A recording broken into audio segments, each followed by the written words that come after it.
Boy, let me tell you, watching this film ain't no day at the beach. Stick with me, guys. This is going to turn into a legitimate review. I just had to get that really terrible pun out of the way real quick, and I have my dog sniffing my leg, so go away, please, Appa. That's my dog's name.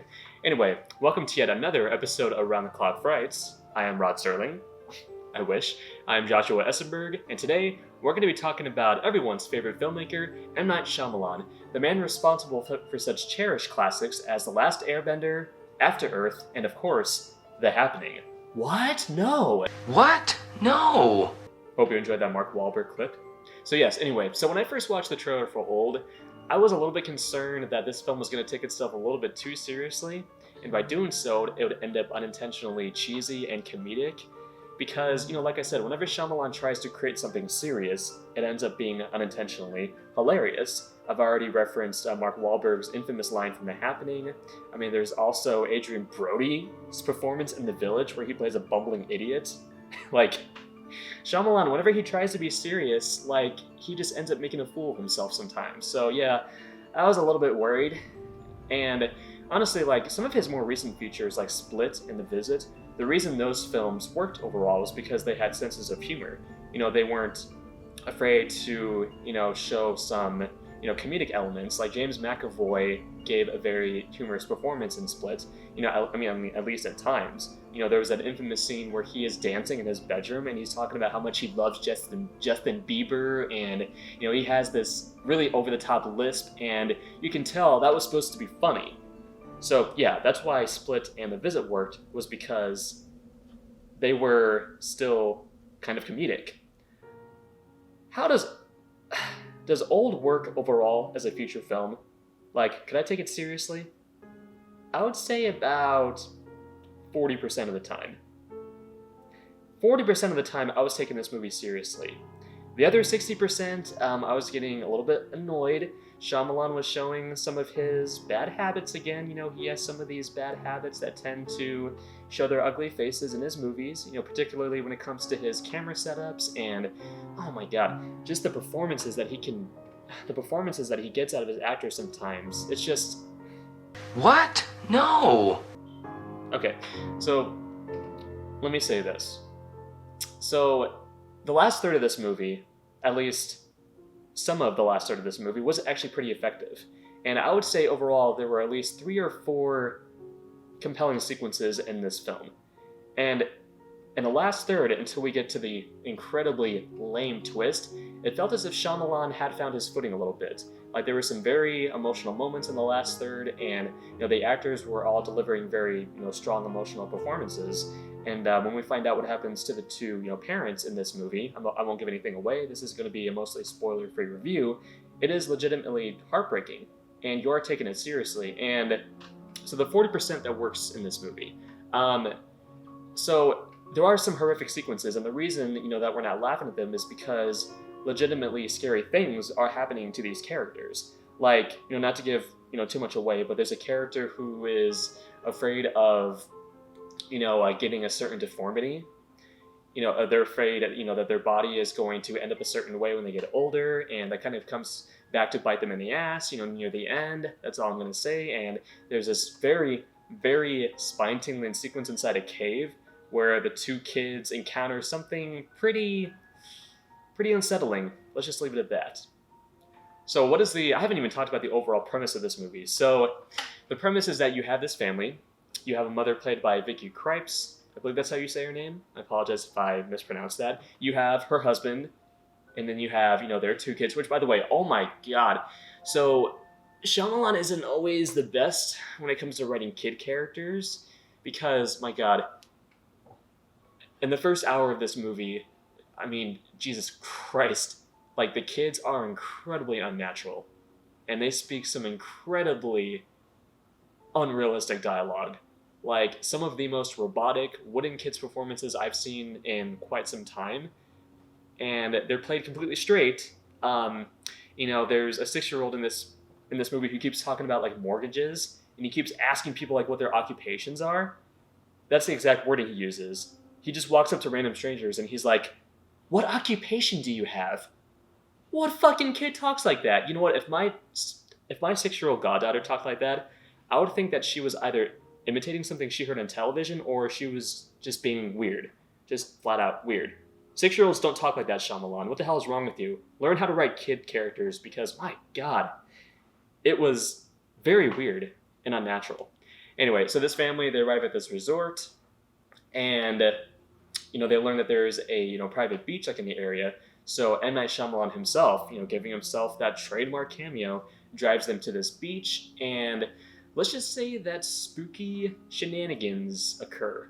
If you've seen the trailer, you'll know that the two kids do grow older, and there's another family there. There's a racist doctor and his trophy wife. Their little girl does age, and she ends up pregnant, which was one of the, if not the most unsettling sequences in the movie, because that scene was honestly kind of hard to watch. I'm not gonna lie.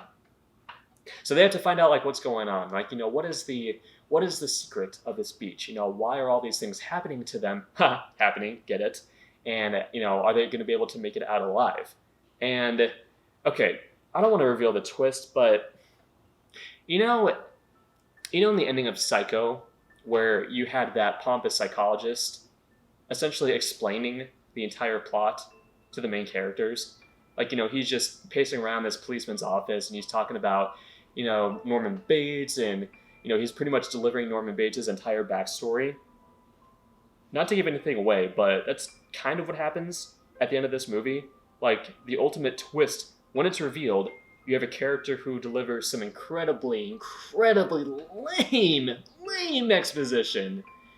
And it's just some really bad writing, guys. Honestly, the last third, until the stupid twist was revealed, it had me. It had me, Shyamalan, you had me in your clutches. You had me, and then you let me go with your fucking terrible writing. It's getting old, Shyamalan. It's getting old. You come up with these really intriguing concepts, and we might be with you for half of the movie, and then you reveal some lame ass twist, and everything just falls apart. It was disappointing. That's all I'm gonna say. What? No! Okay, another thing that I have to bring up. So I mentioned earlier how Shyamalan falls back into some of his old habits with this movie. Okay, so Jesus Christ. In The Happening, there were certain scenes in that movie where something really intense was going on, and Shyamalan would frame the characters in such an awkward way. I get it. He was trying to make the situation more awkward, He would often, frame characters so that they would be off to the side. They wouldn't be properly, in frame. And I get it. It's supposed to make you feel, uncomfortable. But here's the thing. He really overdoes it in this movie. There were certain shots where you might have 3 people in frame, and none of them are shot correctly. It literally looks like he set up a shot, and then somebody bumped the camera so that everything is completely off kilter. And he does this numerous times throughout the movie, and sometimes it actually does work. The aforementioned pregnancy sequence, there's this really great long take where the camera slowly pans around the beach, and it might pan to one character reacting to what's going on, and then it'll pan back to what's actually going on. It'll pan back to another character, and you'll get a close up of their face. In certain moments, his filmmaking style does work, and it does elevate the material. But in other moments, it just comes across as very inept. And it really got under my skin quite a bit. And I already mentioned the bizarre writing and some of the bizarre dialogue in this movie. Man, Jesus Christ. Those kids, I don't know where he found them, but man, they were pretty bad, guys. They were pretty bad. And, it's kind of a mix of competent Shyamalan, the Sixth Sense Shyamalan, and The Happening Shyamalan. And when you put those two styles together, it results in a movie that is overall average. That's how I would describe this movie overall. It was pretty average. Is it one of his better films? Definitely not. Is it one of his worst? Is it hilariously awful? Not really. Like I said, almost half of it works. There were a handful of effective sequences. There's another effective sequence where, you see it in the trailer. The girl who ends up pregnant, she tries climbing this rock, or she tries to climb this cliff, and it is very nail biting, and it reminded me a little bit of that scene in Midsummer, where you have those two old characters who are standing on the edge of this cliff, and you can put the pieces together, you can put it together in your head what's going to happen, and that was a pretty well done scene. But yes, guys, overall, Old was kind of a mishmash. For about 30 minutes of this movie, Shyamalan really had his groove. It seemed like he really knew like what he was doing. But for the rest of the film, it just came off as pretentious and desperate. Like he tends to show off his unique filmmaking style, and when that happens, it just ends up being distracting and irritating. So, is this film worth watching in the theater? I mean, it's certainly not bad. Would I pay money to see it? It might be fun to watch this movie with an audience. Some of the reactions that I got in the theater, there was this group sitting a few chairs down from me, and I could hear them snickering throughout the thing. So obviously they were taking it, they were having a good time with it. I heard some other funny reactions in the theater. There was actually one moment in particular. There's a line of dialogue, one of the kids has, and I swear, I just heard this guy in the back, just crack up, man. So it might be fun to watch this movie in a crowd. Other than that, I would wait for it to come out on home video or streaming, whatever. Wait until it comes out on HBO Max. You can watch it for free if you're subscribed to HBO Max or whatever platform they decide to put it on, like Peacock. This is a Universal movie, I think. So they'll probably put it on Peacock. Anyway, so guys, those are my overall thoughts on Old. Not one of Shyamalan's worst movies, but definitely not one of his best. It's no Split, it's no The Sixth Sense, but it's not The Happening either. It is better than some of his worst films, and it is definitely leagues better than dog shit like The Last Airbender. Let me just say, if you hate someone, show them The Last Airbender, because I can't think of a worse form of torture.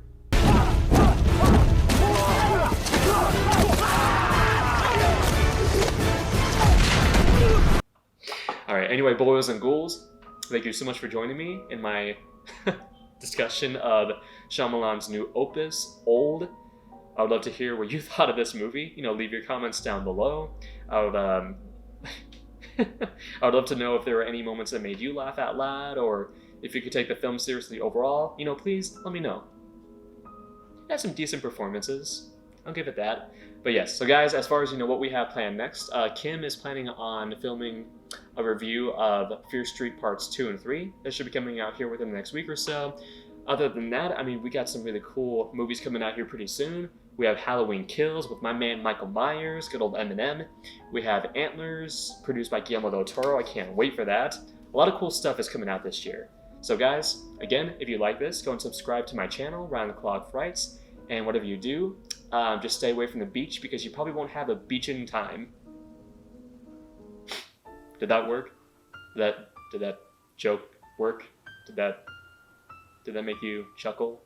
Did that tickle your funny bones? I hope so. Anyway, guys, have a good night, and stay spooky.